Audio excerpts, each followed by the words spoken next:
Phil is a top space shuttle pilot who also has a military background as a fighter pilot and is in charge of a space station far out in our solar system. The station is the first line of defense when it comes to space debris, meteors, etc., that may pose a threat to Earth. Also on the station are various other projects like science labs, astronomers, etc., which include a huge telescope and other devices for studying deep space. An object is spotted, and Phil and his team go out to investigate. They find a huge cube with a big sealed door. They manage to cut a small opening and enter.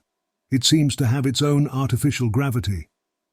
As they venture further in, they come across various traps and security devices that they have to overcome to advance further into the cube.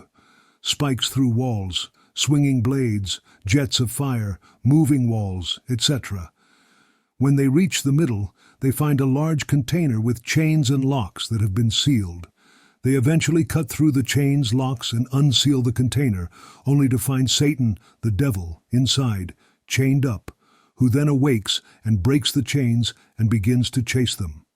They head back to the exit, going through the traps again and even setting some off deliberately to slow Satan down. Phil eventually reaches the exit, with the rest of his team either dying in traps or at Satan's hands. The exit they cut is too small for Satan to escape, and Phil also seals it up and marks the cube as a no-go area with warning beacons to keep people away. The space agency, not wanting to alarm people on Earth, asks Phil not to mention what was inside and not to make any record of the mission. A few years later, Phil has taken early retirement from his position as space station commander to settle down and start a family back on Earth, when some special agents arrive at his house and ask him to come and give his opinion on an item they have discovered. He explains to them that he is retired, and they insist he is the best man for the job. He decides to go with them to this top-secret base. On entry, various scans and security measures are taken, followed by a long walk through various high-tech security tunnels, motion detectors, lasers, thick self-sealing doors, auto-flooding chambers, etc. And eventually they make it to the heart of the base where the object is stored. Phil immediately recognizes the object. It is the cube from space that holds Satan. The base commander says it was marked with warning beacons with Phil's code on them and wants to know what is inside. Phil tells them it's top secret and must be sent back into space immediately, and he notices that they have already broken into the cube and made a huge hole. Phil tells them all to get out and reseal it straight away, as they are all in great danger, but still refuses to tell them what is inside.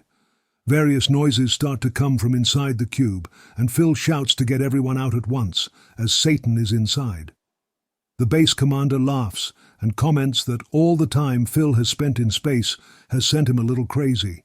A few seconds later, dead bodies are being thrown out of the cube, and out comes Satan. Realizing Phil is right, the base commander orders non-military people out and orders the military to attack, but they all get slaughtered, including the commander. Phil makes a run for the exit with Satan following and, on the way, collects various weapons from storage and fallen military personnel.